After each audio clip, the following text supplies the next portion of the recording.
of acid and base। I think acid base तो आप लोग अभी तक तो कुछ समझ गए होंगे, कुछ तो आइडिया लगा ना एसिड बेस है क्या। Okay, Yes, sir. so number one theory is called Arrhenius theory of acid and base। क्या बोलते हैं बेटा, आर्हेनियस, ए डबल आर है फिर HENI, Arrhenius theory of acid bases। Sir yes, अगर मतलब जो लॉरी थे उन्होंने ये प्रूफ कर दिया था कि एरेनियस की थ्योरी गलत है, तो हम उनकी थ्योरी क्यों स्टडी करते? प्रूव कहाँ किया मैंने, क्या किया, वो लोग प्रूव करने में लगे थे कि प्रूव कर सकते हैं। ओके। एक्चुअली में ना आर्हेनियस की थ्योरी रॉन्ग है, ना ब्रोस्टन लॉरी की थ्योरी रॉन्ग है, और ना लुइस की थ्योरी रॉन्ग है। और अगर कहने के लिए बोलेंगे तो तीनों की थ्योरी रॉन्ग है। मींस सर्टेन स्टेप में, सर्टेन जगह पर कुछ कुछ एक निश्चित जगह होती है जहां पर ये चीजें अप्लाई होती हैं, सब जगह अप्लाई नहीं होगी। अभी आप देखोगे तो ऑलरेडी आपको आइडिया लग जाएगा। According to Arrhenius, Arrhenius says that the acid, those are the acid, इसको बोलते हैं पोस्टुलेट्स। पोस्टुलेट समझते हो?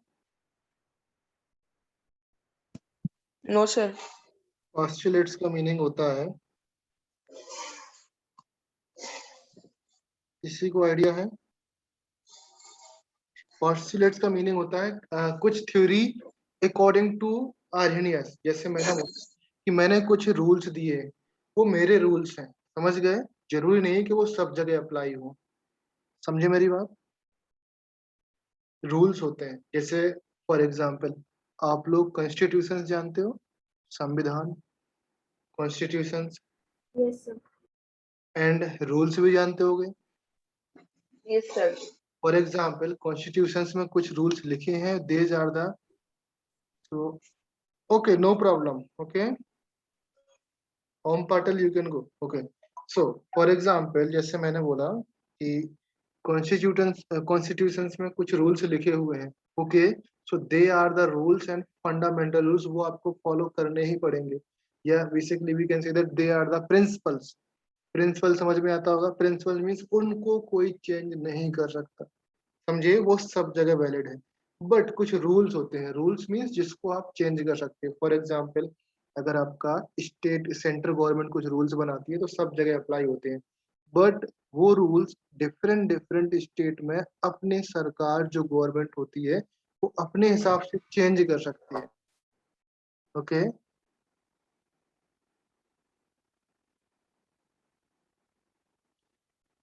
कितने लोगों का एग्जाम है बेटा?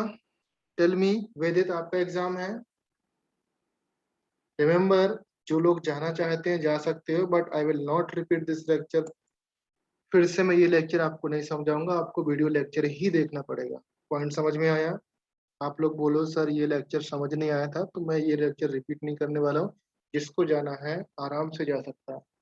ओके, एक मैसेज डालो व्हाट्सएप पे, सर मैं क्लास अटेंड नहीं करूंगा और यू कैन गो। व्हाट्सएप पे मैसेज करो, ओके, ताकि मुझे आइडिया रहे कितने लोग ने अटेंड नहीं किया था। ओके, तो पोस्टुलेट्स मीनिंग होता है basically rules according to Arrhenius. समझ गया पॉइंट? सर आप क्या बोल रहे थे अभी एग्जाम के बारे ये में? सुनाओ, जिसको जाना है वो जा सकता है। व्हाट्सएप पे मैसेज करो मेरे को कि सर मेरा एग्जाम था, मैं क्लास अटेंड नहीं कर रहा हूँ, ओके, और यू कैन गो। समझे? हाँ सर। Yes sir. जा सकते हो जिसको जाना है, ओके, ताकि मैं भी वेरीफाई करूँ ना कि आपका पर्टिकुलर में एग्जाम है या नहीं है। जितने लोगों ने मैसेज नहीं किया मैं उनको अब्सेंट समझूंगा कि वो अब्सेंट थे, आए ही नहीं है। जितने लोगों का एग्जाम है वो मैसेज करो, मैं फिर वेरीफाई करूंगा स्कूल से, सर कॉलेज। कैसे एग्जाम, मतलब स्कूल के? आपका स्कॉलरशिप एग्जाम किसका एग्जाम है? स्कॉलरशिप एग्जाम है ना हाँ आपका? एग्जाम है ना, किसका एग्जाम है ये बताओ? ओजस है, विवेक है, आप लोग का एग्जाम है स्कॉलरशिप? सर कल है। कल है ना?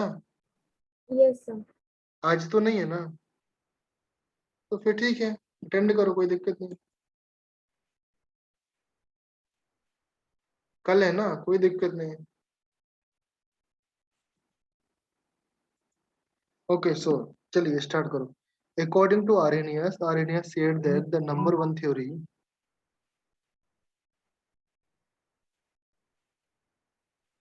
acids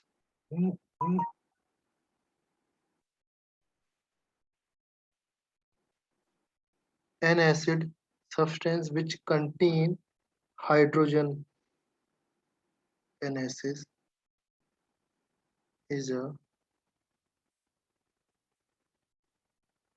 substance which contain hydrogen. Sir Yes, an acids नहीं आ सकता, एन एसिड आ सकता है या फिर सिर्फ एसिड्स आ सकता है? अरे ले बेटा, an acid which produces, वो फ्लो में लिख जाता है। an acid an acid an acid is a substance which contain hydrogen and produce H plus ion. H plus ion in an aqueous solution. समझ में आया वाला फ्यू? ये एसिड हुआ। एग्जाम्पल क्या है, नोटेड डाउन। नंबर 1 HCl, क्या H positive दे सकता है?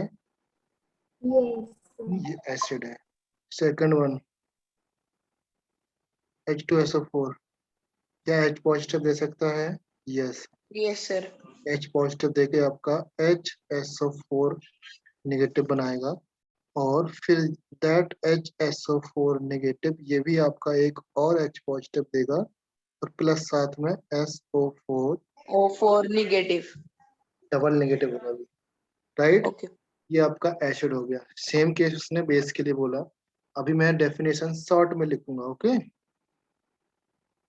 बेस क्या होंगे? अ बेस विच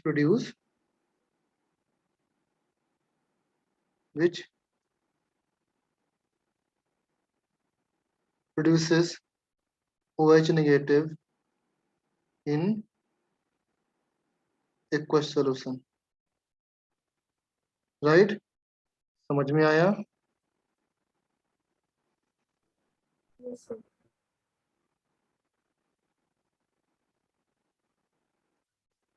एसिड कौन सा which produces? positive.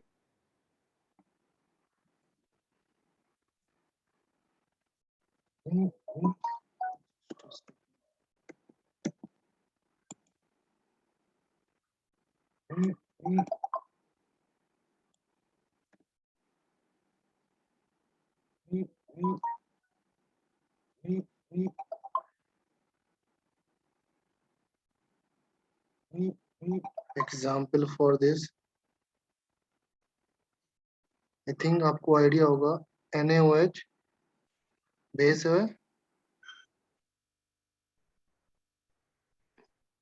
And next one OH. OH के positive OH negative. MgOH whole twice, Mg double positive plus 2OH negative, right? Negative. Yes sir. ये बोला है किसने? आर्हेनियस ने, ओके? नाउ आर्हेनियस का एक थर्ड पॉइंट भी था, थर्ड पॉइंट भी नोट कर लो। थर्ड पॉइंट उसने ये बोला एसिड का स्ट्रेंथ निकालने के लिए। Third point is that all acid which ionize completely and produce more concentration of H plus ion.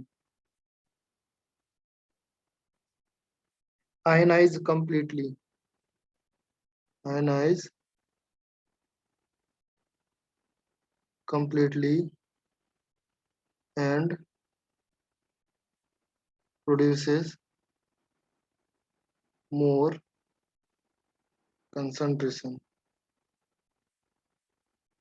of H plus ion. is called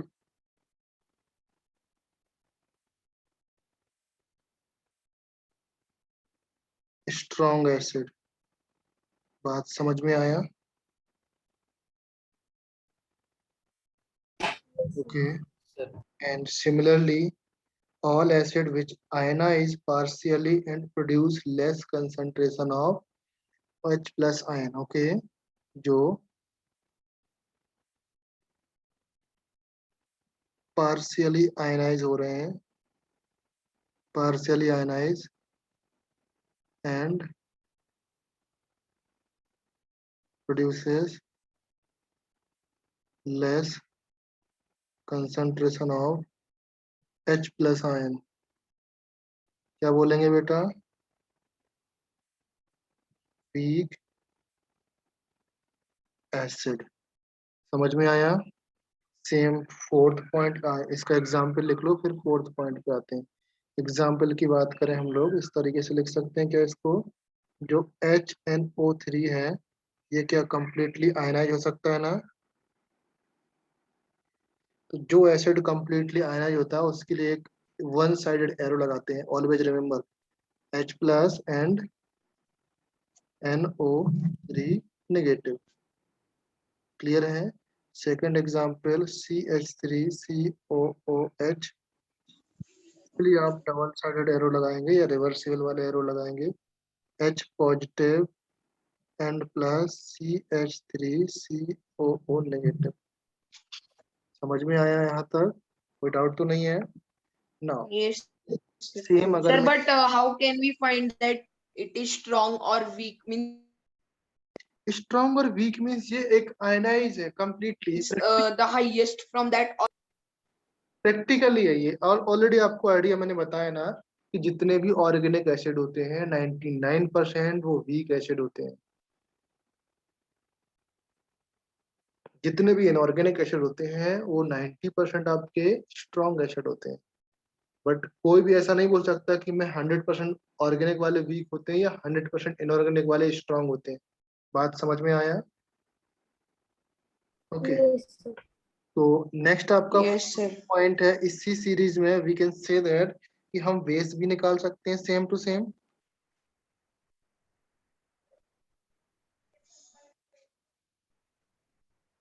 same case for base, right? कैसा हो जाएगा? टेल मी, बोलो बोलो बोलो। Sir, ionized completely and produce more concentration of OH negative ions are called strong bases. Yes, very good. And weak base,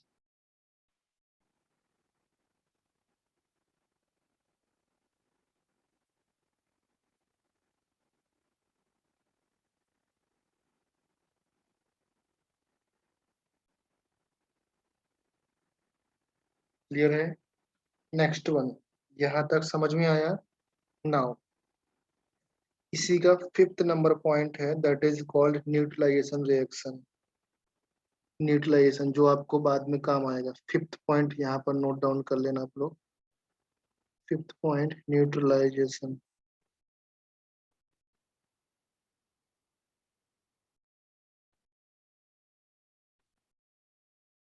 Anyone knows what the meaning of neutralization? Sir, Sir, when if acid the reacts with concentration Sir, when Okay. When acid sir, react, salt, okay, salt and continue. water form होता है। Very good. Okay. तो यहाँ पर सुनो, since strong acid and strong base are completely ionized in aqueous solution, so they will be present in the form of ions.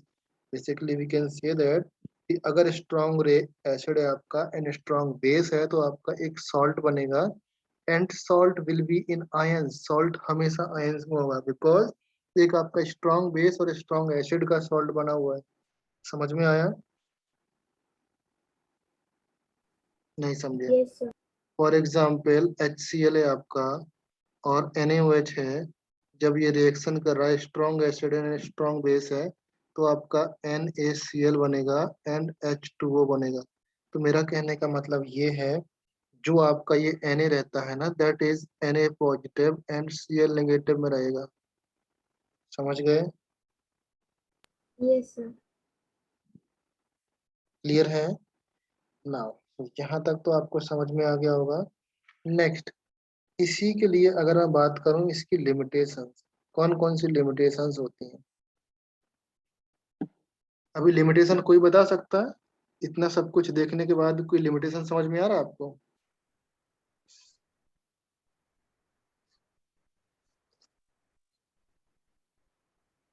Limitations बोल सकते हैं, demerits बोल सकते हैं, जो भी आपके एग्जाम में आ सकता है वो बोल सकते हैं। नंबर 1 लिमिटेशन आपकी सिंपल सी है। क्या इसमें कहीं पर उसने बोला कि जो भी एसिड, एसिड के पास H होना चाहिए, हाइड्रोजन होना चाहिए। क्या किसी भी एलिमेंट के पास हाइड्रोजन नहीं है तो वो एसिड नहीं हो सकता क्या? या उसका एसिडिक नेचर नहीं हो सकता? Tell me. नहीं सर, हो सकता है। सर हो सकता है। तो इसलिए उन्होंने, आर्यनियस ने ऐसा कुछ भी नहीं बताया, किसी भी ऐसा चीज के बारे में नहीं बताया कि वो आपका क्या है, एसिड है बेस है। Basically Arrhenius theory could not explain the acidic nature of substance which do not contain the hydrogens, right? समझ में आया? Yes sir, yes sir. Yes, sir. तो यहाँ पर Arrhenius theory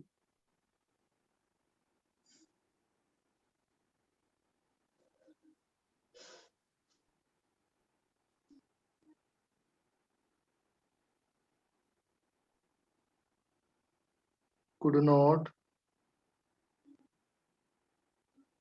explain the acidic nature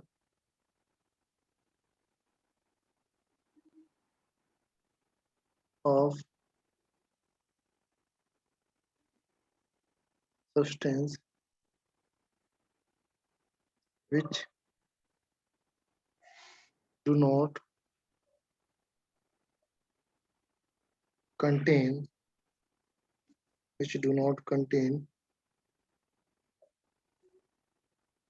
hydrogen. Anybody, can you tell me the name of that element या compound, जो element और compound है, बता दो कोई।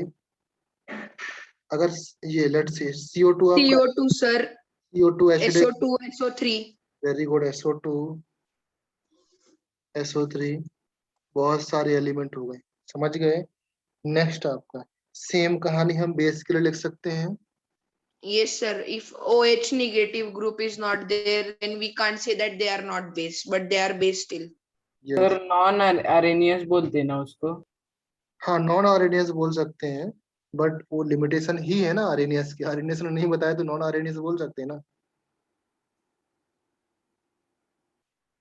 फॉर एग्जाम्पल सर अमोनियम भी आता है। NH3 sir, NH3CaO MgO। Yes, NH3 MgO। But sir, how can we identify which are acids and which are bases without hydrogen ions? देखो, अगर किसी को आइडेंटिफाई करना है एसिड और बेस का, सिंपल सा नेचर होता है। किसी भी चीज को आइडेंटिफाई करना है, उसमें वाटर डालो, वाटर डालने के बाद उसका क्या सर प्रैक्टिकली नहीं, मतलब वो देख मतलब एकदम से देख के तो नहीं आप पता कर सकते, वो तो आपको जानना ही पड़ेगा ना, पढ़ना पड़ेगा ना उसके बाद। देख के नहीं, मतलब अगर हमें CO2 दिया है तो हमें पता नहीं कि वो एसिड है या बेस है, तो कैसे मतलब? वही तो बोल रहा हूँ, अगर आपके सामने लिखा है CO2 तो एसिड है बेस है, कैसे पता लगेगा? ऐसे थोड़ी होता है, ऐसे बिना कुछ किए। नहीं मतलब उसमें हाइड्रोजन नहीं होगा, ये पहला वाला था, वैसे ही पूछ रहा हूँ मैं मतलब। अच्छा देखो, आर्यनियस को नहीं पता ना कि ये CO2 के पास H है या नहीं है, आर्यनियस ने नहीं बताया। तो जो हर चीज का नेचर ऐसा नहीं होता है कि उसमें वो चीज है।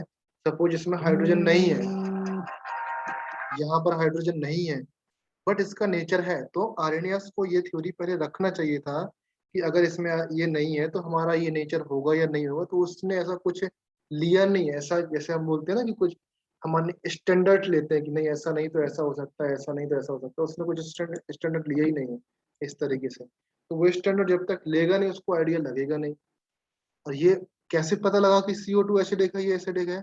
कोई भी सब्सटेंस हो, अगर उसमें आप वाटर ऐड करते हो, वाटर ऐड करने से क्या होता है कि जो नेचर आपको मिलता है, जो चीज आपको मिलती है, उसका नेचर किस तरीके से है, देन हम लोग आइडेंटिफाई कर सकते हैं कि वो आपका एसिडिक है या बेसिक। समझ गए? नहीं समझोगे अभी, चलो बताता हूँ। सर और एक ट्रिक है एसिडिक है क्या बेसिक फाइंड करने की। बता दो। सर अगर उसमें ऑक्सीजन मॉलिक्यूल होगा तो एसिडिक में हर बार एक या फिर मतलब हर बार दो या फिर तीन होते, मतलब एक से ज्यादा होते हैं अच्छा, एक से जो ज्यादा oxygen. Yes oxygen. Sir. 2 oxygen हुआ तो वो क्या हो जाएगा? एसिडिक। एसिडिक हो जाएगा। लेट से मैंने लिख दिया KO2, एसिडिक है? नहीं मतलब उसकी मतलब इतना नहीं, लेकिन थोड़ा तो हम एज्यूम कर सकते हैं वैसे। बिल्कुल नहीं एज्यूम कर सकते। एज्यूम करना है तो आपके लिए एक थ्योरी है, ऑक्साइड समझते हो? Oxide, yes sir. ऑक्साइड क्या होता है? Yes. ऑक्सीजन वाला पार्ट। किसी भी एलिमेंट से अगर ऑक्सीजन अटैच्ड है तो उसको बोलते हैं ऑक्साइड। तो जनरली क्या 99 और 100% बोल सकते हैं, जो मेटल होती है, मेटल ऑक्साइड ऑलवेज बेसिक होते हैं, और जो नॉन मेटल ऑक्साइड होते हैं एसिडिक। सर ये आपने मतलब लास्ट टाइम ही बताया। वो आपके एसिडिक होते हैं। तो जब बताया है तो आपको याद होना चाहिए सब लोगों को। नॉन मेटल क्या हो जाएंगे? एसिडिक। बाकी सारे बेसिक। Base. अभी यहाँ पर कुछ एक्सेप्शन भी है आपके। Exception means in the sense ऐसे एक्सेप्शन जो आपको आइडिया ही नहीं है। फॉर एग्जाम्पल अगर मैं बात करें, जैसे बेरिलियम BeO3 आपका है, BeO3, सॉरी B2O3 आपका कंपाउंड लिखा हुआ है, तो वो क्या एसिडिक होगा या बेसिक होगा? बोरॉन है, बोरॉन का B2O3 लिखा हुआ कंपाउंड है, वो एसिडिक है या basic? Tell me. Acidic. Sir acidic. Acidic. कैसे एसिडिक है? Sir because boron is a non metal. Boron non metal नहीं है, बोरॉन मेटल नॉन मेटल दोनों का नेचर शो करता है बेटा। ओके, और चलो ठीक है, बोरॉन नॉन मेटल हो गया। अभी मुझे बताओ, Al2O3 लिखा आपके सामने, Al2O3 मेटल है, और क्या बनेगा इसका? मेटेलिक नेचर होगा या नॉन मेटल? एसिडिक होगा या Basic. बेस होगा? एसिडिक होगा या बेसिक होगा, क्या होगा बोलो? सर एक बार Basic. रिपीट करो नाम। Al2O3 रिपीट, क्या मैं लिख देता हूँ यहाँ पर, Sir, basic. Al2O3 क्या होगा? सर एसिडिक, एम्फोटेरिक होता है ना? एम्फोटेरिक होता है। Good one. एम्फोटेरिक होता मीन्स इसके साथ एसिडिक भी है और बेसिक भी है, दोनों कैरेक्टर्स हैं। ओके, तो बहुत सारे एलिमेंट होते हैं, बट जनरली ये ट्रेंड्स आपका चलता है, इसको याद कर लोगे तो गलत मुश्किल से है कि आपका गलत हो जाए, चांसेस नहीं रहेंगे, बट गलत तो हो भी सकता है। ओके, क्योंकि एम्फोटेरिक भी आते हैं ना। सर बस एम्फोटेरिक एक्सेप्शन होते हैं या फिर मतलब ऐसे भी हो सकता है कि यस, अगर मतलब नॉन मेटल ऑक्साइड हो तो वो बेसिक हो सकता है ना? नॉन मेटल ऑक्साइड जैसे B2O3 की तो बात कर रहे थे हम लोग। B2O3, B2O3 आपका एसिडिक नेचर आपका बहुत ही रेयरली शो करता है, और बेसिक नेचर ज्यादा शो करता है। एसिडिक नेचर बहुत रेयरली शो करता है। रेयरली मीन्स सिर्फ 2-3 रिएक्शन होती हैं जहां पर एसिडिक नेचर शो करता है। जनरली हम बोलते हैं कि ये बेसिक है। सर बहुत सारे ऐसे एलिमेंट है, वो आप धीरे धीरे पढ़ोगे तब पता लगेगा, अभी से सारा चीज नहीं मिल सकता ना। ओके, सो ये क्लियर हुआ। नेक्स्ट, हाँ ये यहाँ तक समझ में आया। नेक्स्ट आपका इसका लिमिटेशन हो सकता है आपका, फॉर एग्जाम्पल आर्हेनियस, आर्हेनियस का अगर हम बात करें, फर्स्ट आपका CO2 हो गया, हाइड्रोजन हो गया। Okay okay okay, now and the एक और लिख सकते हैं यहाँ पर, थर्ड वन जो बाद में स्टडी करके पाया गया, लेटर आर्हेनियस की स्टडी के बाद आपने देखा गया, तो उसने बोला कि जो एसिड होते हैं they do not release H+ ion. Acid आपका H+ आयन रिलीज नहीं करता, या basically we can say that जो स्टडीज बाद में पाई गई that reveal that H plus ion has no independent existence. H plus ion has no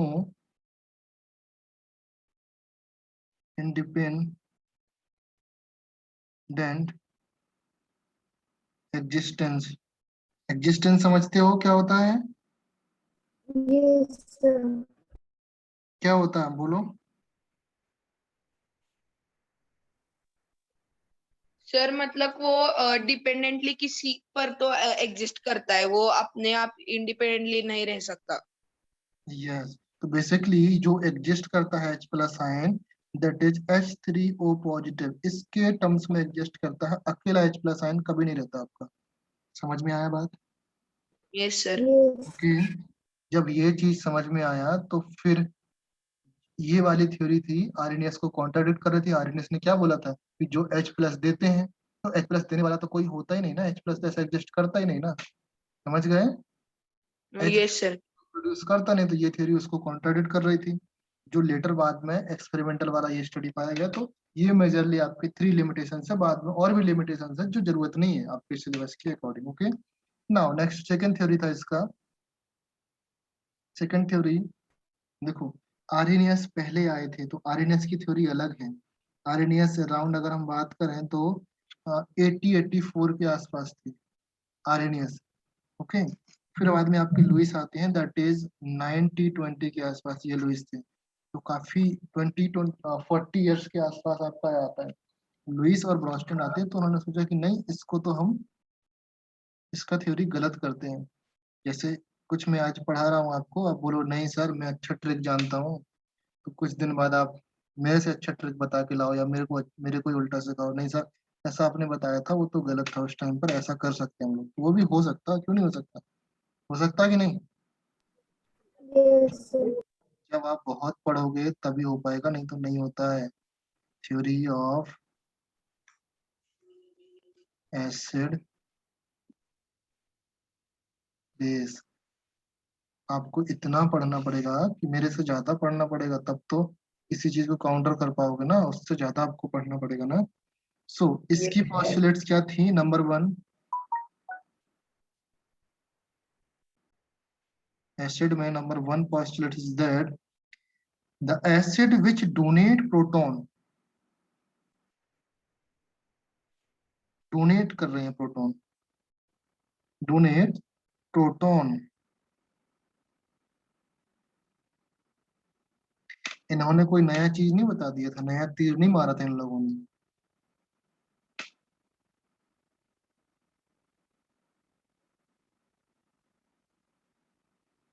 any substance,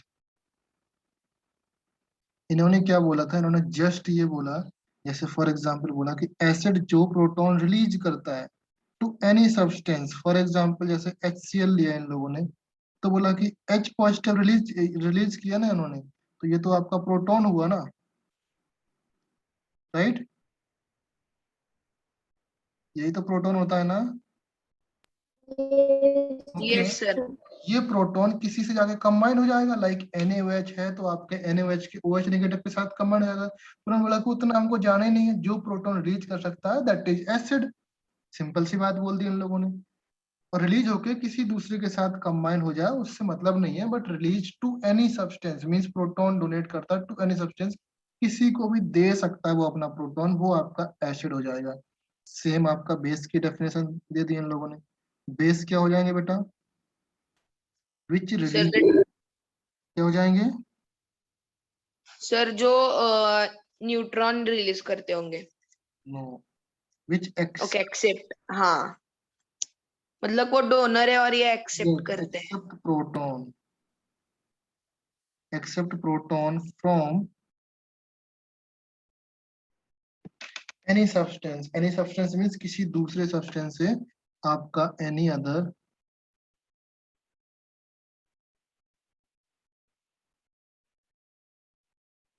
protons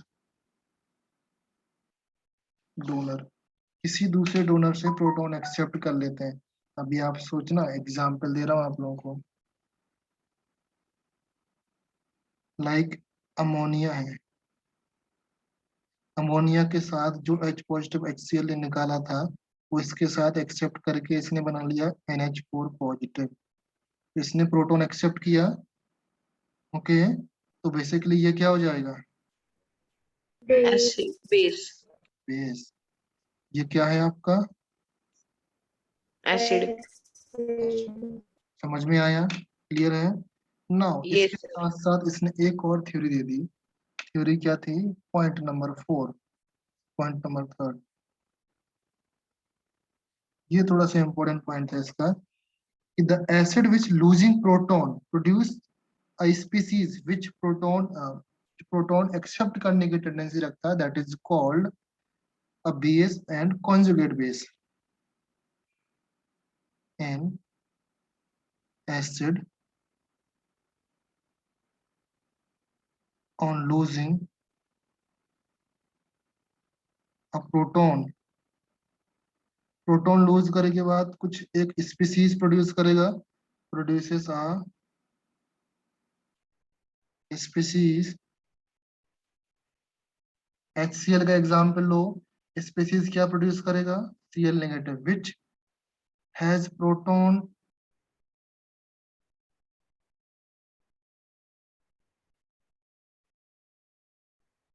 accepting tendency.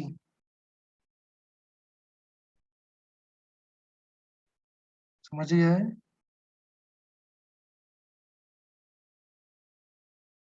Yes, sir. That is called conjugate base.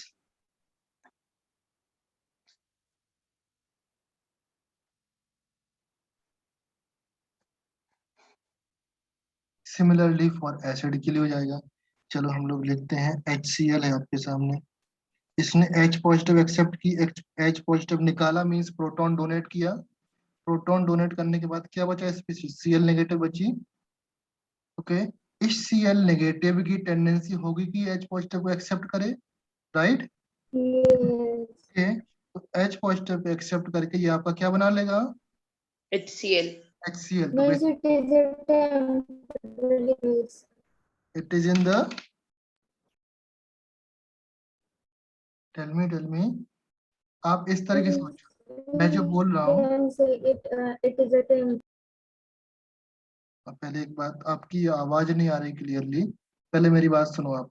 HCl से अगर हमने H positive donate किया, donate mean जो donate कर रहा है, अगर मैंने इस तरफ जाने की टेंडेंसी को बोला तो HCl से H पॉजिटिव निकला ना, तो हम HCl को क्या बोलेंगे? Acid, right? नाउ अभी सेम एज्यूम करो आप, ये Cl नेगेटिव एक स्पीसीज है, Cl नेगेटिव ने H पॉजिटिव एक्सेप्ट किया ना, इस तरफ जाने की टेंडेंसी को हम क्या बोलेंगे? Cl ने H पॉजिटिव एक्सेप्ट किया, इसका मतलब Cl क्या हो जाएगा? आपका बेस, राइट? बट ये एक्चुअली बेस ना होकर के इसको हम बोलते हैं कॉन्जुगेट बेस। HCl का कॉन्जुगेट बेस। बात समझ में आया या नहीं? Yes, sir. Okay, good one. Next 4th number point इसी का ही अपोजिट है। फॉर बेस में डायरेक्टली लिख रहा हूं यहाँ पर रिएक्शन। रिएक्शन है आपके सामने, अमोनिया के साथ अगर H पॉजिटिव एक्सेप्ट किया इसने और आपका बन गया compound NH4 positive, then tell me कौन सा बेस है आपका? बेस कौन सा है? Ammonia, right? एंड ये अमोनियम आयन क्या है? NH4 positive, conjugate Acid. Acid. बात समझ में आया all of you? Okay, now point number 5 देख लो इसी कंडीशंस में। पॉइंट नंबर 5 क्या है? इसका neutralization reaction. Sir, yes, Cl negative को हम क्या बोलते हैं? क्लोराइड आयन, क्लोराइड आयन लिख सकते हो आप, नोट में लिख लेना, CHLORIDE, chloride ion, that is AMMO, ammonium ion. Basically ion की जगह हम लोग कैटायन बोलते हैं और एनायन बोलते हैं। बट शॉर्ट में हम लोग आयन ही बोलते हैं। ओके, कैटायन किसको बोलते हैं? निगेटिव को। कैटायन नेगेटिव को बोलते हैं। Cation for positive, anion for negative. Okay, now neutralization reaction में क्या होगा बेटा?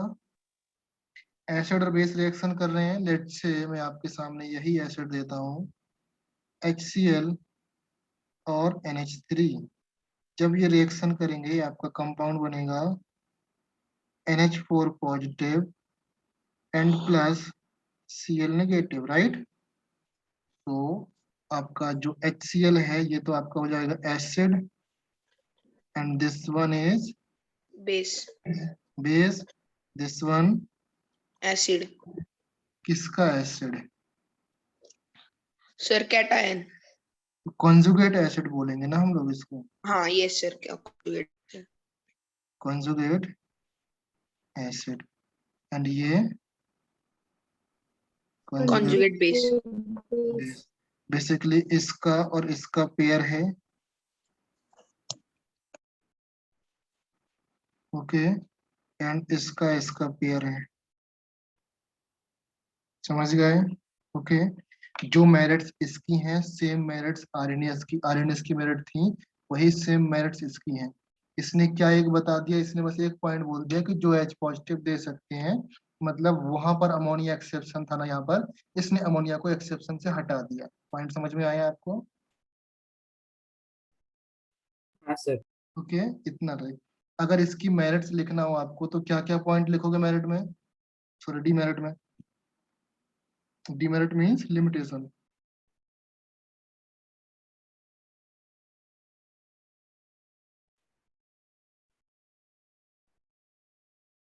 क्या क्या पॉइंट लिखोगे लिमिटेशन में? नंबर 1, तो वही पॉइंट लिख देना, नंबर 1। इसने अभी भी नहीं बता पाया कि जो इसने सिर्फ बात किया किसकी, इलेक्ट्रॉन की बात की और प्रोटॉन की बात की। इसने अभी भी नहीं बताया कि which do not contain hydrogen, उसको कैसे एक्सप्लेन करेंगे। मीन्स CO2 को कैसे एक्सप्लेन करोगे आप, SO2 को कैसे एक्सप्लेन करोगे, SO3 को कैसे एक्सप्लेन करोगे, एक्सेट्रा। पॉइंट समझ में आया ना आपको? सेकंड वन क्या बताया इसने? बोला कि दिस थ्योरी इज मेनली और purely involve in the proton transfer. Proton transfer पर इन्वॉल्व है ये थ्योरी। ओके, समझ गए? And this can not give the acidity and basicity of the substance. Proton transfer पर इन्वॉल्व है तो ये एसिडिटी और बेसिसिटी नहीं बता सकता। Can not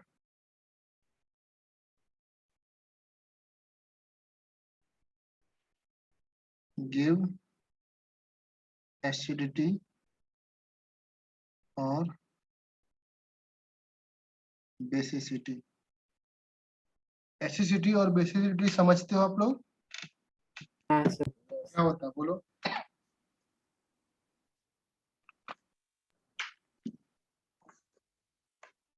sir means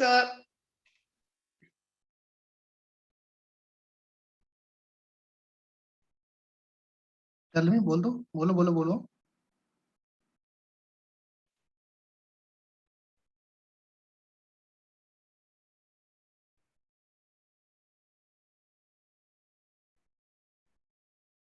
acid की स्ट्रॉन्गनेस और बेस की स्ट्रॉन्गनेस। सॉरी, एसिडिटी मतलब number of OH minus ions which are. Yes, very good. Base के केस में आपका आता है एसिडिटी और एसिड के केस में आता है बेसिसिटी। नाउ एसिडिटी और बेसिसिटी है क्या चीज? जितने नंबर ऑफ H पॉजिटिव दे सकता है, H बोला मैंने, ये नहीं बोला कि H है एसिड में। जितने number of H positive produce कर सकता है वो होता है बेसिसिटी। तो इसके केस में 1 आएगा बिकॉज 1 H पॉजिटिव प्रोड्यूस करता है, ये आपका 2 प्रोड्यूस करता है, ये आपका 3 प्रोड्यूस करता है, ये आपका ओनली 2 प्रोड्यूस करता है, 3 प्रोड्यूस नहीं करेगा। ओके, ये आपका 1 प्रोड्यूस करेगा, ये आपका 2 प्रोड्यूस करेगा, ये आपका 3 प्रोड्यूस करेगा। ये आपका 2 प्रोड्यूस करेगा, ये आपका 3 प्रोड्यूस करेगा। तो basically we can say that the NaOH की एसिडिटी कितनी है 1, एल्यूमिनियम ट्राइऑक्साइड की एसिडिटी कितनी है AlOH होल थ्राइस की एसिडिटी 3। इस तरीके से आप एसिडिटी और बेसिसिटी में डिफरेंस देख सकते हो। But sir, how is the basicity of H3PO3 is? Yes okay, इसका 2 इसलिए है बेटा, किसी भी एसिड का हमको एसिडिटी और बेसिसिटी निकालना होता है तो फर्स्ट ऑफ ऑल इसका स्ट्रक्चर ड्रॉ करते हैं। जब इसका स्ट्रक्चर ड्रॉ करते हैं तो इसका स्ट्रक्चर होता है P डबल बॉन्ड O। पहले मैं आपको इसका स्ट्रक्चर ड्रॉ करके दिखाऊं। P Yes, sir. Double bond O, single bond O, H O, H O, H, ये H3PO4 का है, राइट, H3PO4 का। Now second one P double bond O, O, H O, H, H। Point समझ में आया? देखो जब भी आप फास्फोरस के कोई एसिड ड्रॉ करते हो तो जो ये वाला पार्ट है पहले एक फास्फोरस एंड ऑक्सीजन फिक्स कर लेते हैं हम ड्रॉ करते टाइम। ये फिक्स कर लिया हमने, तो बाकी बचे हुए ऑक्सीजन को OH से ऐड कर दिया। अभी H3PO4 में जब मैंने एक ऑक्सीजन फिक्स कर लिया तो कितने ऑक्सीजन बचे? 3, राइट। 3 ऑक्सीजन को मैंने हाइड्रोजन के साथ करके ऐड कर दिया, तो यहाँ पर 3 OH आ गए। समझ में आया point? Yes sir. Yes, sir. यहाँ पर फिक्स कर दिया तो यहाँ पर ओनली 2 OH बचे मेरे पास, right. Yes sir. Okay, Yes, sir. Now acidic hydrogen वो होता है जो इस OH से अटैच रहता है। मींस इस H3PO4 का ये वाला H निकलेगा, फिर ये वाला H निकलेगा, फिर ये वाला H निकलेगा। सिमिलरली एक यहाँ पर ये H निकलेगा और एक यहाँ पर ये H निकलेगा। ये वाला H आपका मैं बोलूं तो ये वाला H नहीं निकलने वाला। पॉइंट समझ में आया? But why, sir?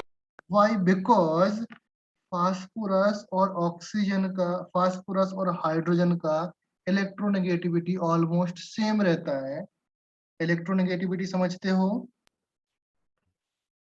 इलेक्ट्रोनेगेटिविटी जानते हो या नहीं जानते हो? एनीवन? पीरियोडिक टेबल चैप्टर खत्म हुआ। इलेक्ट्रोनेगेटिविटी होता है द इलेक्ट्रॉन को अपने तरफ अट्रैक्ट करने की पावर। फास्फोरस और हाइड्रोजन का एक एक इलेक्ट्रॉन शेयर हो रहा है ना, तो इसके बीच में सिंगल बॉन्ड बन रहा है, राइट। Yes sir. इसका इलेक्ट्रोनेगेटिविटी होता है 2.14 और इसका इलेक्ट्रोनेगेटिविटी होता है 2.14, इसका 18, इसका 14, राइट। एंड अभी चलो यहाँ पर ऑक्सीजन का इलेक्ट्रोनेगेटिविटी होता है 3.5 एंड हाइड्रोजन का इलेक्ट्रोनेगेटिविटी होगा आपका कितना? 2.14। नाउ अभी बताओ मुझे, ये इसके पास इतनी पावर है इलेक्ट्रॉन को सर अपनी। इलेक्ट्रोनेगेटिविटी कैसे मेजर करते? इलेक्ट्रोनेगेटिविटी के मेजर करने के लिए अलग अलग स्टेप होते हैं, उसको आपको याद करना पड़ेगा। मेजर करने के लिए अलग अलग स्टेप्स होते हैं, ओके। फॉर्मूले होते हैं, थोड़ा सा फॉर्मूले टफ होते हैं फॉर्मूले, बट आप याद कर लोगे तो अच्छा रहता है। कुछ ही मैक्सिमम आपको 5 एलिमेंट की इलेक्ट्रोनेगेटिविटी याद करना पड़ेगा जब तक आपका जेई का और नीट का सर एग्जाम और नहीं। कोई मतलब ये नहीं होता, यूनिट नहीं होता इलेक्ट्रोनेगेटिविटी के लिए? इलेक्ट्रोनेगेटिविटी का यूनिट होता है, बट हम लोग जनरली क्या लगते हैं, एक स्केल होता है लोई, कौन सा स्केल होता है, पास्कल स्केल या इलेक्ट्रोनेगेटिविटी के लिए स्केल होता है, मतलब उसको हम लोग यूनिट में देखते नहीं है, नॉर्मली ऐसे देखते हैं। Okay sir. हाँ, मैं इसका अगर मैं इलेक्ट्रोनेगेटिविटी का मैं यूनिट देखूं तो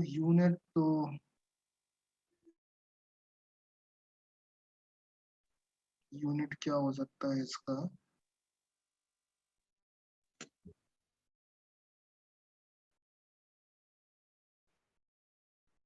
हम लोग जनरली यूनिट लेस ही देखते हैं, बट इस इसको देखने के लिए एक फॉर्मूला होता है, उस फॉर्मूले को बोलते हैं जनरली हम लोग एक पॉलिंग स्केल, ऐसा कुछ करके है। सर एक्चुअली उसका स्पेसिफिक ऐसा कोई यूनिट होता नहीं है, उसको एनर्जी यूनिट में ही मेजर करते हैं। पॉलिंग स्केल होता है, पॉलिंग स्केल का देखो भाई, ये क्या होता है, अलग अलग साइंटिस्ट ने अलग अलग तरीके से निकाल के दिखाया। तो जो पॉलिंग स्केल है ये ज्यादा वैलिड है, इसके हिसाब से इलेक्ट्रोनेगेटिविटी हम देखते हैं। इलेक्ट्रोनेगेटिविटी यस अगर सर। मैं बोलूँ तो इलेक्ट्रोनेगेटिविटी है क्या बेसिकली? इलेक्ट्रोनेगेटिविटी आपका एक एटम्स को अपने तरफ अट्रैक्ट करने के लिए जो पावर है वो होती है इलेक्ट्रोनेगेटिविटी। तो वो कितनी पावर है मीन्स वो एनर्जी हो गई ना, पावर मीन्स, राइट। इलेक्ट्रो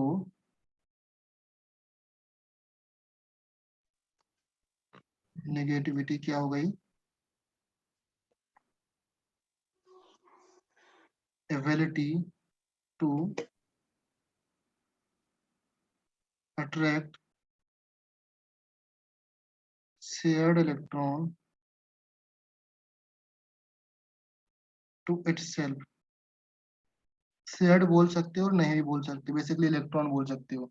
तो अभी देखो फास्फोरस के पास 2.18 है, इसके पास 2.14, ऑलमोस्ट सेम है ना? हाँ sir. Okay, so almost same होने से इसका मतलब ये है कि ये फास्फोरस जितनी स्पीड से खींचेगा उतनी ही स्पीड से ये भी आपका इलेक्ट्रॉन खींचेगा, राइट। Yes sir. ओके, तो यहाँ पर क्या होता है, ये वाला बॉन्ड नहीं टूटने वाला, बिकॉज जितनी स्पीड से ये खींचता है उतनी स्पीड से ये अपना इलेक्ट्रॉन खींचता है, तो ये बॉन्ड आपका स्ट्रांग रहता है। पॉइंट समझ में आया?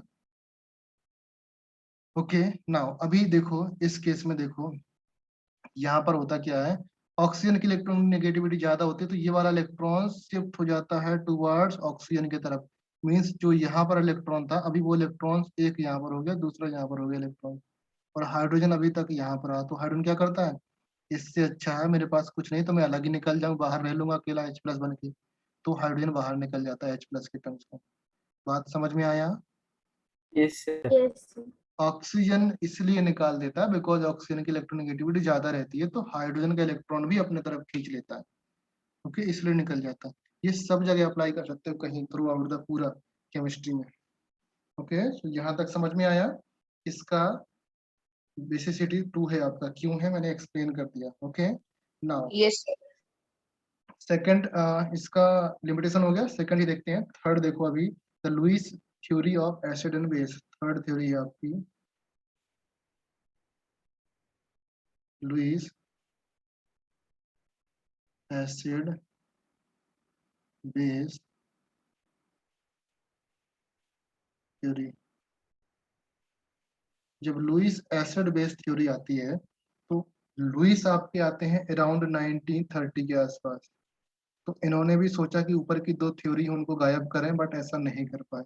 लुईस ने क्या बोला, इन्होंने एक नया कॉन्सेप्ट इंट्रोड्यूस किया। उसने, लुईस बोलते हैं कि एसिड वो है which can act as a electron pair acceptor. Acid, first point, acid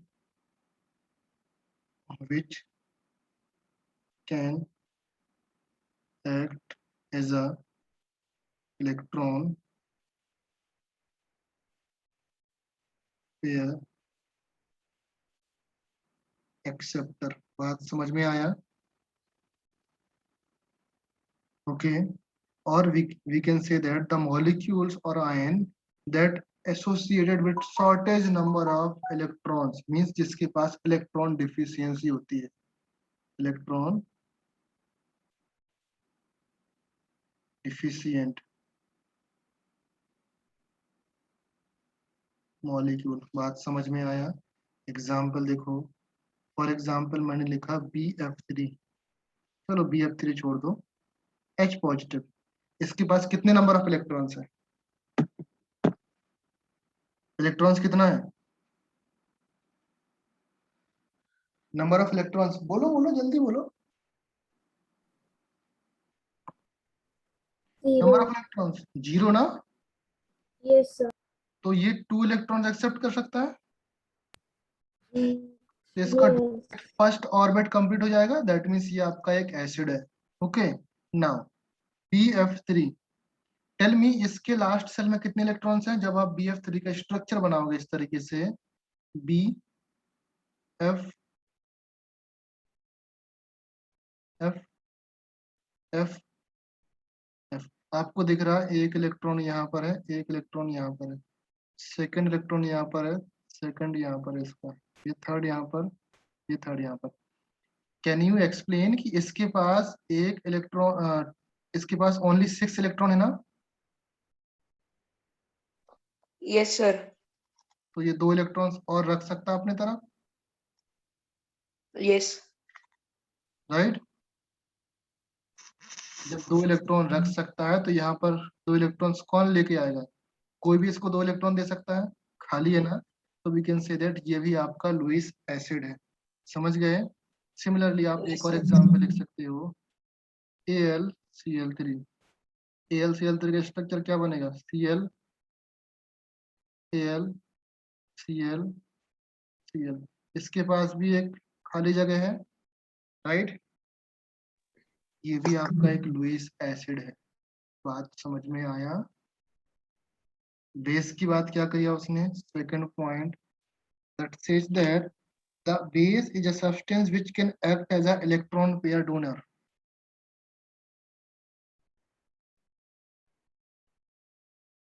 Which can act as a electron pair donor or electron rich element या electron rich molecule। बात समझ में आया। Yes sir.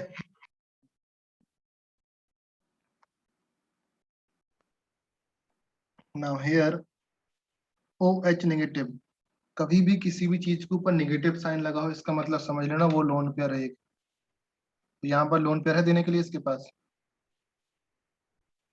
राइट। कहीं पर भी नेगेटिव साइन देख लो आप, उसके ऊपर मतलब होता है लोन पेयर। नेक्स्ट, अमोनिया के पास लोन पेयर होता है, सर। आपको आइडिया है या नहीं है। नहीं सर।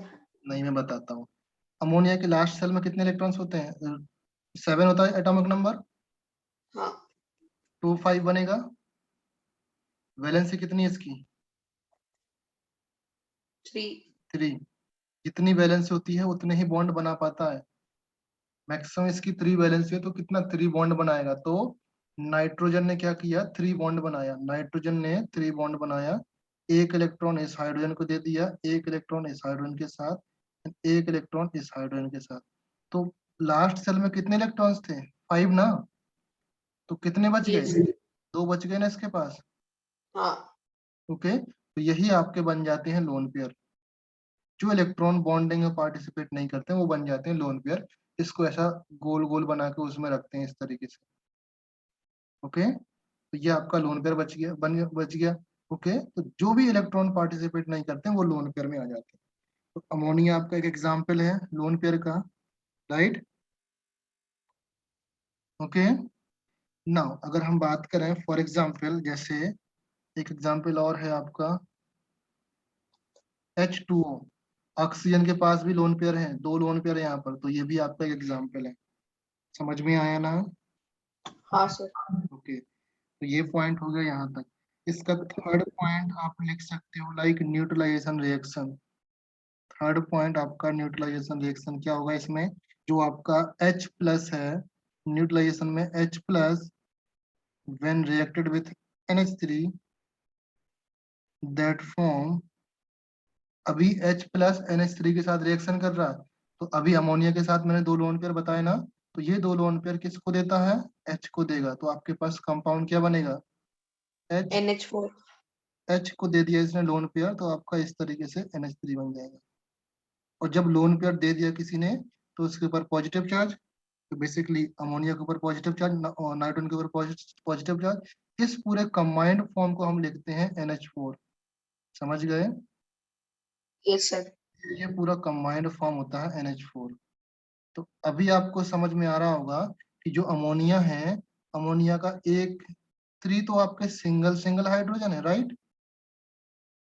3 तो आपके सिंगल सिंगल, और एक जो हाइड्रोजन है उसको उसने कंप्लीटली इलेक्ट्रॉन्स दिया हुआ है।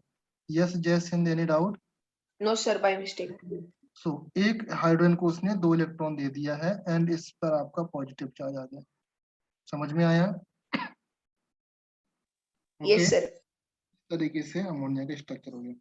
इसकी भी आपकी अगर हम बोले कि लिमिटेशन क्या है, तो this theory fail to explain the acidic and basic nature of acid.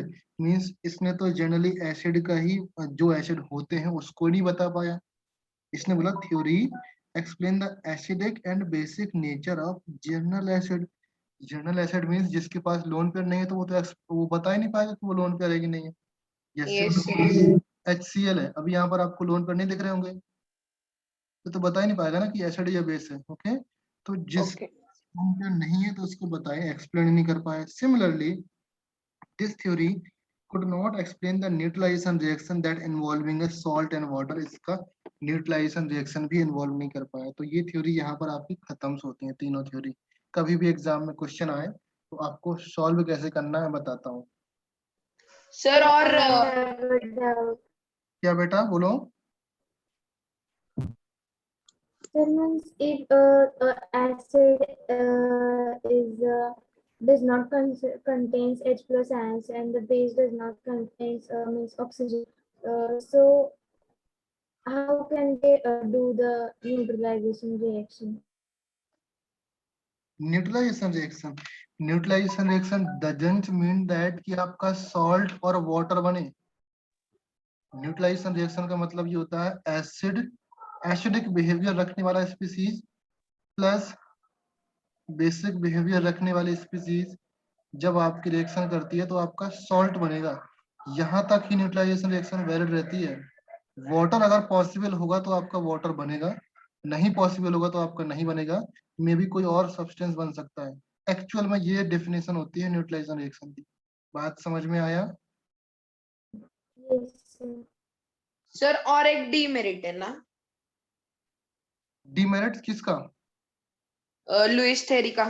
बहुत से डीमेरिट्स हैं, एक नहीं, क्या बहुत से डीमेरिट्स है ना। Most of Lewis acid does not obey the catalytic property।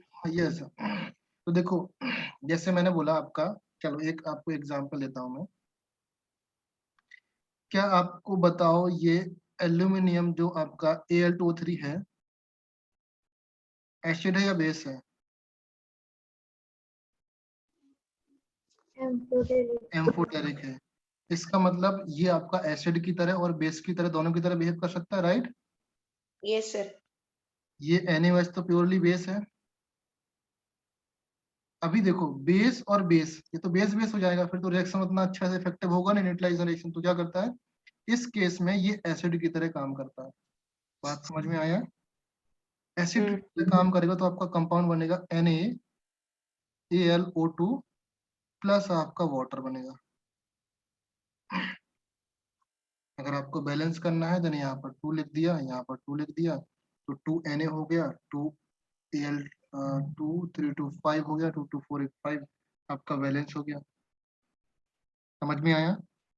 अब ये आपका सॉल्ट बना, ये आपका वाटर बना, और ये आपका एसिड नहीं है, बट फिर भी आपका ये एसिडिक नेचर शो कर रहा है ना। आप जैसा बोल रहे थे कि हाउ कैन न्यूट्रलाइज, यहाँ पर तो कोई H है नहीं ना। समझे मेरी बात बेटा? Sir. ओके, तो ये आपका एक ये एग्जांपल होगा। इस रिएक्शन को आप याद कर लेना, काफी इंपॉर्टेंट रिएक्शन है। यहाँ तक समझ में आ गया? ओके, तो आप एसिडिटी और बेसिसिटी भी जान गए, राइट ना? यहाँ तक आपको समझ में आ गया होगा। तो चलो हम लोग कुछ और रिएक्शन देखते हैं। अच्छा, यूज ऑफ एसिड बेस तो आपको समझ में आ गया होगा। ओके, रिएक्शन अगर हम बात करें, न्यूट्रलाइजेशन रिएक्शन की बात करते हैं। ओके, कंसेप्ट थोड़ा सा डिफिकल्ट हो सकता है, थोड़ा सा आपको याद रखना है। ओके, न्यूट्रलाइजेशन हेडिंग लिखो यहाँ पर।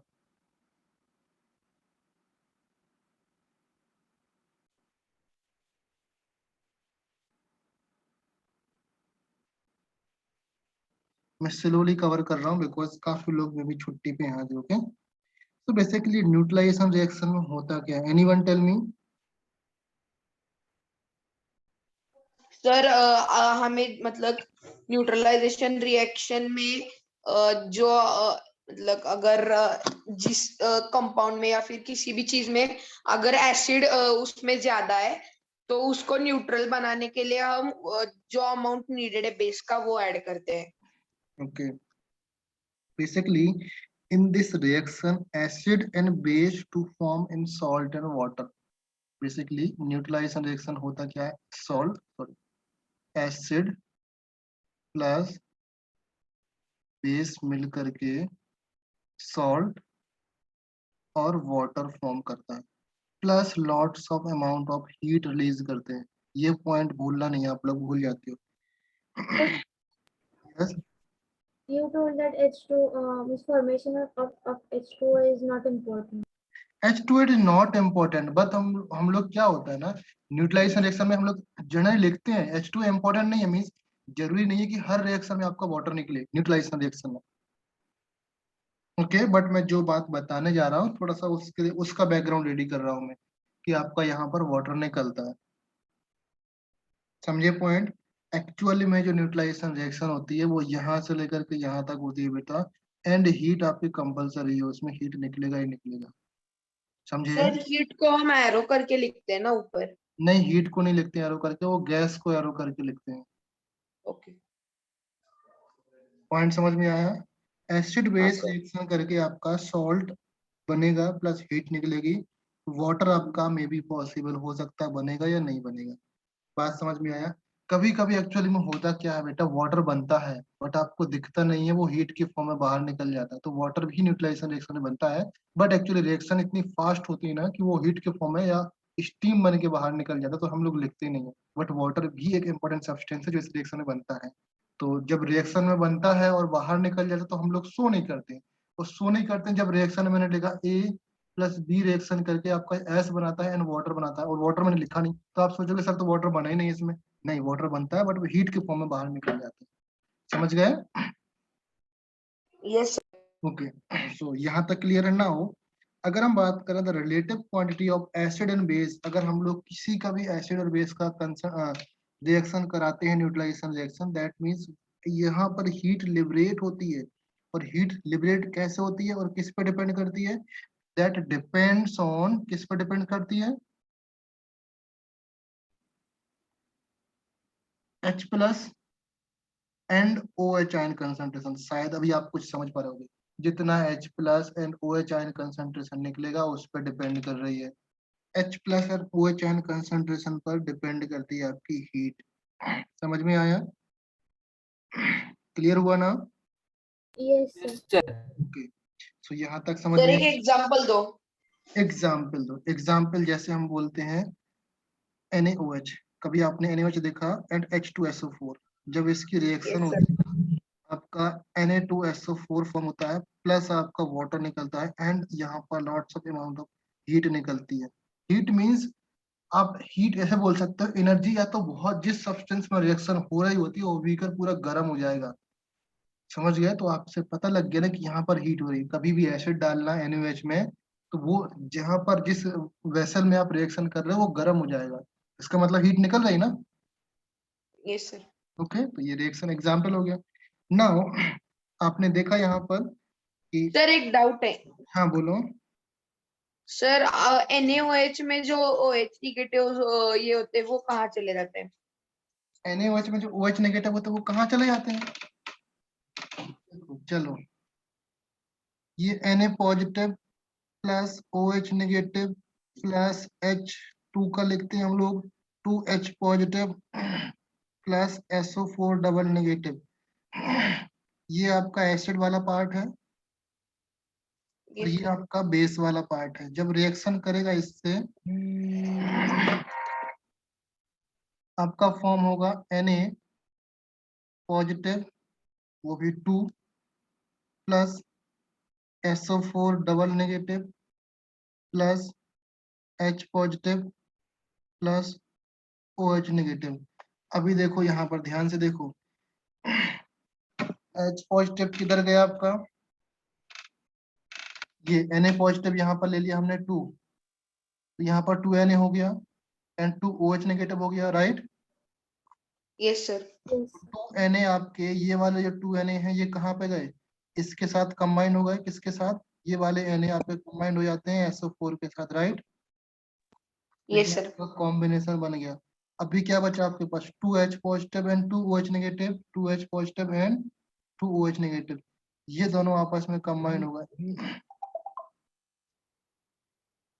तो दिख गया आपको एक एक चीज कौन सा कहां पर जा रहा है। ओके ओके नाउ ये सर, और clear? उसका बाय प्रोडक्ट क्या होगा वो दोनों कंबाइन होने के बाद? इसका बाई प्रोडक्ट इन दोनों का हाँ, ऊपर लिखा नहीं ना बाई प्रोडक्ट, यार कैसी बात कर रहे हो। नहीं नहीं उनका नहीं, मतलब H पॉजिटिव आयन और OH नेगेटिव आयन का। H पॉजिटिव और OH नेगेटिव आयन का बाई प्रोडक्ट आपका वाटर हो गया ना, ओके ये लिखा आपका वाटर। ओके तो यहां तक समझ में आया। बट आप लोग ये देखो कि वन नाइट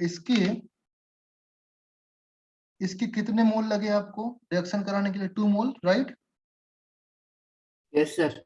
और इसके कितने मोल लगे, 1 मोल ना। Yes sir. ओके तो basically we can say that H2SO4 के 1 मोल और NaOH के 2 मोल आपस में रिएक्शन करके न्यूट्रलाइजेशन रिएक्शन कंप्लीट होती है। समझ में आया? तभी यस सर। न्यूट्रलाइज होगी ना, अदरवाइज तो न्यूट्रलाइज नहीं होगी। तो basically we can say that the 2 moles of this 1 moles of H2SO4 is completely neutralized by 2 mole of NaOH। ये आपको कैसे पता लगा बेटा? ये आपको पता लगता है H और OH से। जब भी आपको ये 1 मोल और 2 मोल निकालना होता है, ये आपको पता लगता है H और OH से। अभी आप कैसे पता लगता है, ध्यान से देखो। जो आपका NaOH है, NaOH आपका अगर इसका 1 मोल लेते हैं तो आपका 1 Na बनेगा प्लस 1 OH बनेगा राइट। सेम अगर मैं बात करूं H2SO4 की, तो H2SO4 लेने से इसके 2, इसका 1 H2SO4 लेने से इसके 2H पॉजिटिव बनेंगे प्लस SO4 नेगेटिव बनेगा। आपको ध्यान कहाँ पर रखना है, ध्यान यहाँ पर रखना है कि लेट से इसको 1, ये आपका ये H पॉजिटिव कितने बन रहे हैं, ये H पॉजिटिव और ये OH नेगेटिव कितना कितना बन रहा है। तो आपको समझ में आया ना वही चीज, 2 moles of H, 2 moles of NaOH। NaOH। अभी NaOH 1H positive 1 OH negative को न्यूट्रलाइज करेगा राइट। तब तो आपका 1 वाटर मॉलिक्यूल बनेगा ना। Yes sir. आपके पास 2H पॉजिटिव है तो NaOH कितना चाहिए हमको, एटलीस्ट 2 चाहिए ना। ओके समझे ना। हाँ सर। मेरा आपको यहाँ पर 2H2O बनेगा ना। तो आप अभी समझ पा रहे होगे कि ये तो आपके पास 2 है, ये 2 हमारे पास कहाँ से आएंगे, जब तक हमने यहाँ पर 2 नहीं करेंगे तो हमारा 2 आएगा ही नहीं, ये वाटर फॉर्म नहीं होगा और ये रिएक्शन नहीं होगी। समझ में आया? नहीं समझे? Yes sir. समझे सर होगे। समझ गए। Good one. ओके तो ये चीज जब क्लियर हो गई तो फिर आप आइडेंटिफाई लगा सकते हो। क्या कर सकते हो, हम ये चीज कह सकते हैं कि the 1 mole of H positive, 1 mole of H positive कितना प्रोड्यूस करेगा, 1 mole of H positive that produced by half mole of H2O, yes sir. Right. Yes sir. कह सकते हैं कि 1 मोल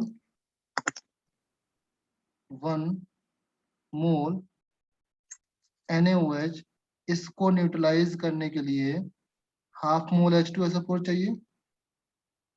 यस सर। ये भी एक डेफिनेशन हो गई ना।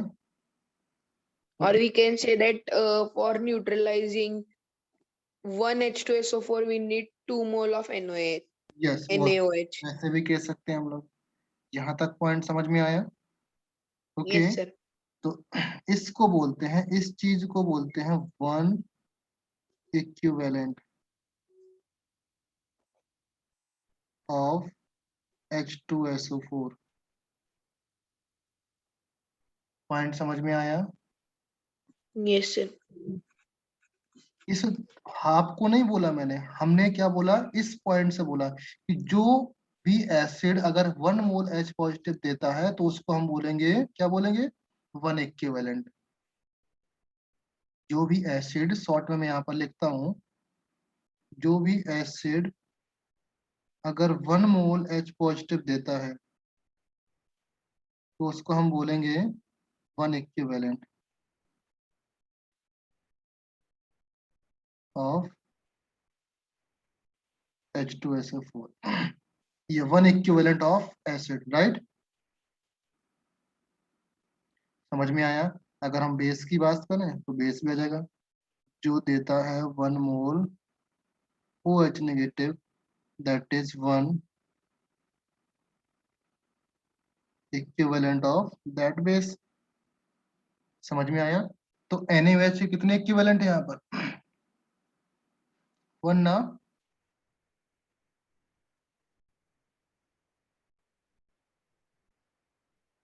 हाँ sir. 1 equivalent of NaOH।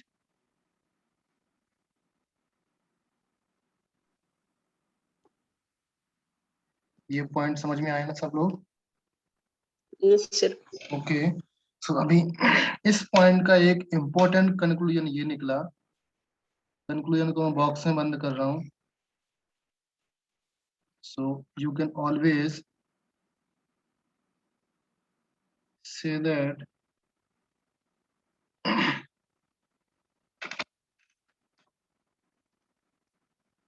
acid and base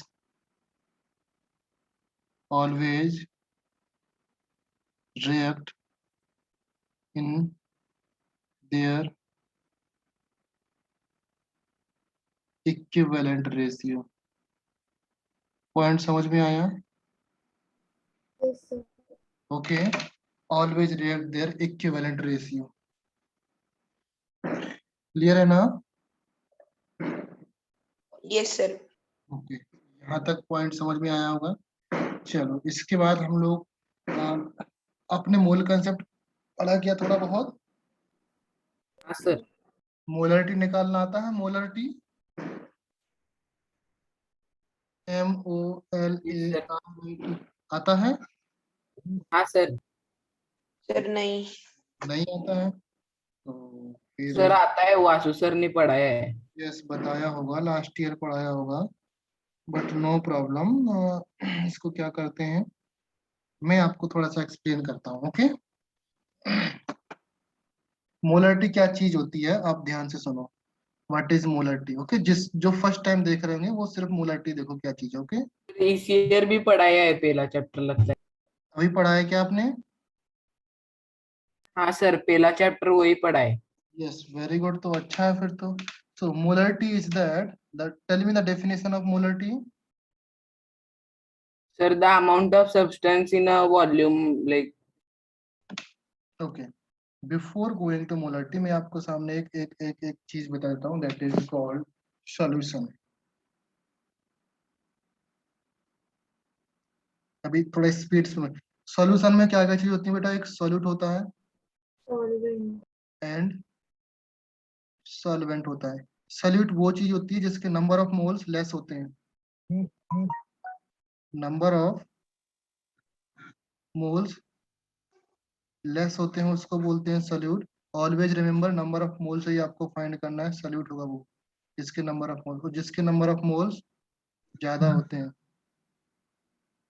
that is called solvent. Solvent.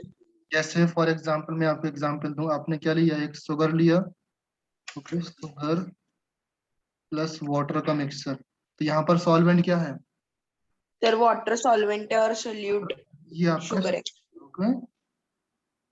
तो ऑलवेज रिमेम्बर, मैं आप ये बात याद रख लो, वाटर आपका सॉल्वेंट है एंड शुगर आपका सोल्यूट है। अगर कहीं पर वाटर दिया है, अगर कहीं पर वाटर दिया है तो 99% Sir, your water screen is solvent recording is होगा। stop. वेट, पहले सुनो मेरी कहानी। अगर कहीं पर वाटर दिया है तो 99% वाटर आपका सॉल्वेंट होगा, समझ में आया? ये आपका क्या हो जाएगा? Solute that is solvent. ये क्लियर है? नाउ अभी चलते हैं मोलरिटी पर। मोलरिटी क्या है? Molarity is that the number of moles of solute per unit volume. Of solution. Volume to mean solution last year ही पढ़ा है, इस ईयर नहीं पढ़ा है। of solution in liter। ये आपका लीटर में लेना है। अगर इसका मैं फॉर्मूला लिख दूं आपका, तो फॉर्मूला कुछ इस तरीके से हो जाएगा। मोलरिटी इज इक्वल टू क्या जाएंगे? Number of solute by volume of solution. Moles of solute over volume of solution in litre. ये आपका फॉर्मूला हो गया। समझ आया फॉर्मूला वाला? Sir C is equal to N by V भी लिख सकते हैं ना? C is equal to N by V। N by V. कैसे C is equal to N by V? Sir जो अगर हम देखे एक एग्जांपल में, तो अगर हम एक सॉल्यूट वो एक्चुअली मतलब कंसंट्रेशन होता है। Concentration is equal to N by V. वो एक ही चीज होती है, वो यही चीज होती है, C is equal to N by V. मैं भी आता हूँ उस पॉइंट पर। Okay, just a second. Molarity को हम लोग M से शो करते हैं। किससे शो करते हैं मोलरिटी को? M से, कैपिटल M से शो करते हैं, राइट? कैपिटल M से शो करते हैं। एंड नंबर ऑफ मोल्स को किससे शो करते हैं? स्मॉल n से शो करते हैं। ओके, स्मॉल n से शो करते हैं। एंड वॉल्यूम ऑफ सॉल्यूशन क्या है? यहाँ पर वो वॉल्यूम को हम लोग लीटर में लेते हैं। यहाँ तक समझ में आया? हाँ सर। Now can we write down number of moles को n एंड वॉल्यूम को यहाँ पर ml में लिखेंगे, तो हमको 1000 से डिवाइड करना पड़ेगा। Yes sir. ओके, तो इसको हम लोग क्या करेंगे? n by V of ml into 1000 ऊपर आ जाएगा। Yes sir. ओके, नाउ ये चीज समझ में आ गया। नाउ तो अभी मोल्स का फॉर्मूला क्या होता है? मोल्स होता है आपका weight over molar mass, right? Weight over molar mass होता है ना? Then weight over molar mass, number of moles का फॉर्मूला है ये। ओके, ये आपको आइडिया होना चाहिए। ये नहीं आइडिया तो फिर क्या कर सकते हैं बेटा? थोड़ा तो आपको पुराना पढ़ना पड़ेगा ना। देन n को हम लोग रिप्लेस कर सकते हैं। इसको हम लोग w से लिखते हैं, इसको हम लोग mw से लिखते हैं। तो w over mw into 1000 over volume इन ml। बेसिकली जो आपका मोलरिटी आया that is w into 1000 over mw into volume in ml। ये आपका एक फॉर्मूला बन गया, अगर आपको समझ में आ गया होगा तो। समझ में आया? Yes, sir. ओके, ये आपका एक फॉर्मूला है, इम्पोर्टेंट वन। क्लियर है? नाउ इसी फॉर्मूले के ऊपर एक आपका चीज होता है नॉर्मलिटी। नॉर्मलिटी 5 मिनट में देख लो, नॉर्मलिटी क्या है? नॉर्मलिटी सेम होता है, नंबर ऑफ मोल्स की जगह हो जाता है नंबर ऑफ इक्विवेलेंट्स। फॉर्मूला क्या है? Number of equivalent. Equivalent, equivalent of solute in per unit volume in litre. Same इसका फॉर्मूला हो जाएगा बेटा। नॉर्मलिटी को हम लोग लिखते हैं कैपिटल एन से। ओके, एंड इसका फॉर्मूला हो जाएगा number of equivalent of solute over volume in litre. यहां तक समझ में आया? Yes, sir. ओके, ये चीज आपको क्लियर हो गई होगी आई थिंक अभी तक। ओके, ना फिर आपका है नंबर ऑफ इक्विवेलेंट्स क्या होता है? नंबर ऑफ इक्विवेलेंट्स आपका एक कुछ नहीं होता है, नंबर ऑफ इक्विवेलेंट्स आपका होता है, पहले इसी को एक्सप्लेन कर देता हूँ। n इज इक्वल टू, चलो नंबर ऑफ इक्विवेलेंट्स को हम क्या लिखते हैं बेटा, मैं इक्विवेलेंट्स को इक्यू लिखता हूँ, ओके। इक्विवेलेंट्स ओवर वॉल्यूम, ध्यान से समझना बेटा, इक्विवेलेंस ओवर वॉल्यूम इन ml इन 2000 लिख सकता हूँ ना, बोलो जल्दी से। Yes, sir. Yes sir. Okay good. जब ये चीज आ गई तो अभी आपको आइडिया लग जाना चाहिए कि इक्विवेलेंस क्या है। तो इक्विवेलेंस क्या चीज है वो आप देखो। इक्विवेलेंस सेम चीज है जैसे मोल होता है। मोल में क्या होता है, वेट ओवर मॉलिक्यूलर वेट होता है ना। यहाँ पर आपका वेट ओवर मॉलिक्यूलर वेट नहीं, यहाँ पर है वेट ओवर इक्विवेलेंट वेट। समझ में आया? स्क्रीन नहीं दिख Yes. रहा यस था, अभी एक सेकंड रुक जाओ। Equivalent is equal to weight over, molecular mass. No, equivalent weight होता है। Molecular okay. मास करेंगे तो वो आपका फिर मोल हो जाएगा ना, हाँ हाँ। Equivalent weight. ये चीज समझ में आया? Yes sir. सर लेकिन अब हम इक्विवेलेंट वेट कैसे फाइंड करेंगे? अभी जस्ट बताता हूँ, एक एक चीज तो हो जाने दो, सारा स्टेप हो जाएगा, एक एक स्टेप कंप्लीट करने दो। इक्विवेलेंट मास फाइंड करने के लिए आपको बेसिसिटी और एसिडिटी आता है। हाँ। टू फाइंड इक्विवेलेंट मास कैसे फाइंड करते हैं? मॉलिक्यूलर मास तो आपको याद रहता है ना,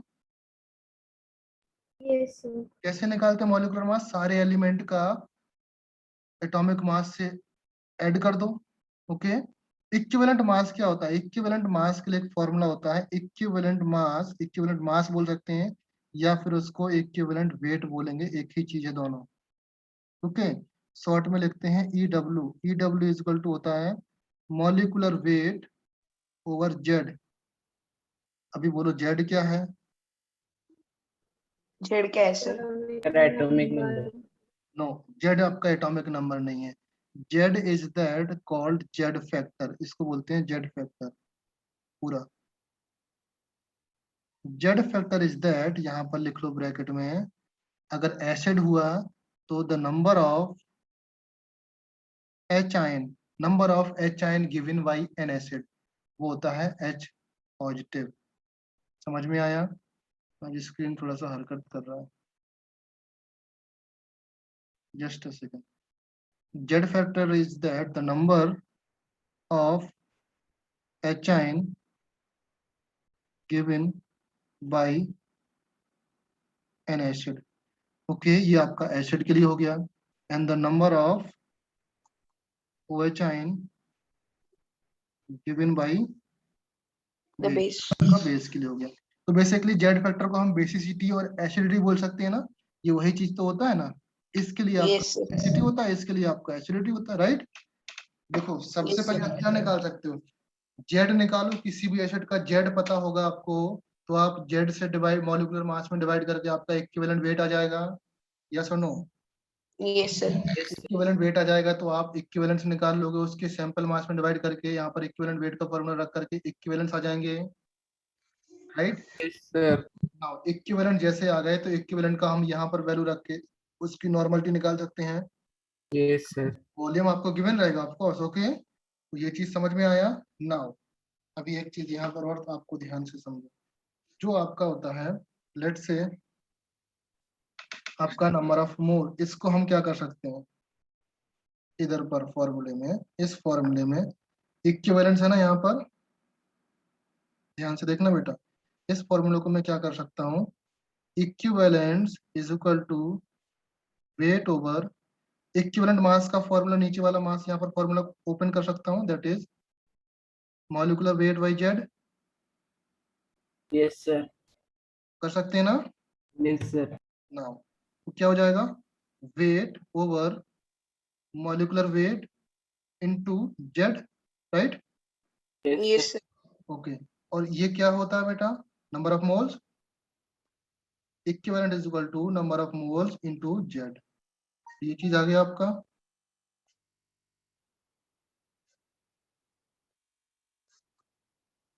बोलो ये चीज आ गया।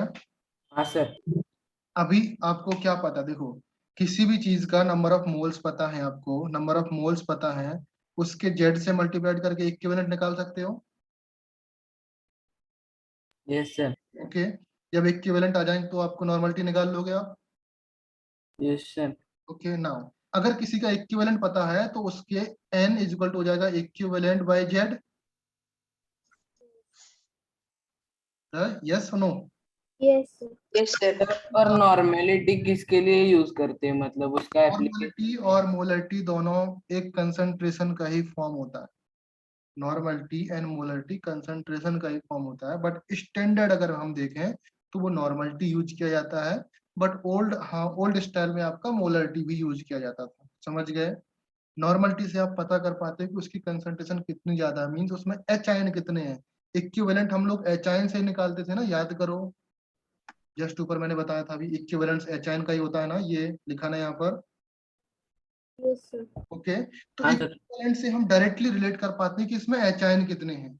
यहाँ पर कहीं मोल की बात तो नहीं की गई ना, यहाँ पर 1 मोल एच आयन की बात की गई स्पेसिफिकली। तो जो नॉर्मलिटी होती है ना, वो एसिड और बेस के लिए निकालते हैं, सेम जैसे मोलरिटी निकालते थे वैसे ही नॉर्मलिटी निकालेंगे। फर्क क्या रहेगा, नंबर ऑफ मोल्स के यहाँ पर नंबर ऑफ इक्विवेलेंट रहेंगे, बस कहानी पूरा सेम है। समझ गए?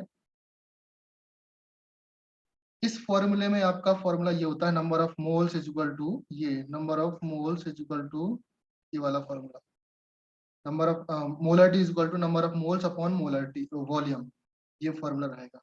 बात समझ में आया? ओके, तो इस स्लाइड को थोड़ा सा आप लोग पढ़ लेना, इस पेज को, बिकॉज यहाँ से न्यूमेरिकल बहुत सॉल्व होते हैं, और जिन लोगों ने मोल कंसेप्ट नहीं किया तो उनको तो बहुत जरूरत है ये पूरा पढ़ने की। ओके, समझ में आया? ओके, सो राइट नाउ हम स्टॉप कर रहे हैं, नेक्स्ट क्लास में हम इसके आगे से कंटिन्यू करेंगे। जो लोग आएंगे तो ठीक है, नहीं आएंगे तो उनको बोलेंगे वीडियो लेक्चर देख के आप लोग समझो। Okay, bye bye everyone. Bye, sir. Bye sir. Sir आप हमें कन्वे करोगे ना ग्रुप पर कि ये चैप्टर मतलब ये लेसन ये क्लास पेपर में ऐड होने वाला है या नहीं? नहीं नहीं, क्यों, बता तो दिया मैंने तो आप लोगों को, क्यों कन्वे करना है? ओके। आपको बता दिया ना मैंने कि लास्ट लेक्चर जहां तक होता वहीं तक ही आने वाला है। कभी मत पूछने का ऐसा कि कहाँ तक आएगा। सपोज कल टेस्ट है तो आज जितना बताऊंगा वहां तक आने वाला है। हालांकि मैं कुछ Sir, molarity पे numerical questions भी आएंगे। नहीं दूंगा तो भाई मैं नहीं दूंगा ना, अभी किया नहीं तो अभी नहीं देने वाला ना क्वेश्चन में। बट यहाँ तक तो आपको एक कंसेप्ट क्लियर है ना, लुइस बेस लुइस एसिड वाला। Yes, sir.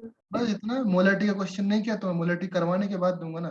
देखो जो चीज होती है, आप नॉर्मल सी बात है, जिसके ऊपर मैंने एग्जाम्पल नहीं कराया तो मैं नहीं देने वाला।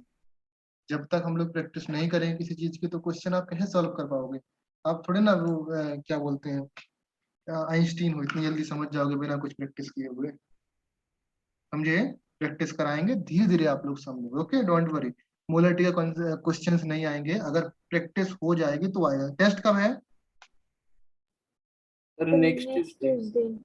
नेक्स्ट है ना, अभी तो बहुत, तब तक तो हो जाएगा ना बाबा। बीच में एक क्लास ले Until लेंगे, next week. बीच में एक क्लास ले लेंगे हम लोग।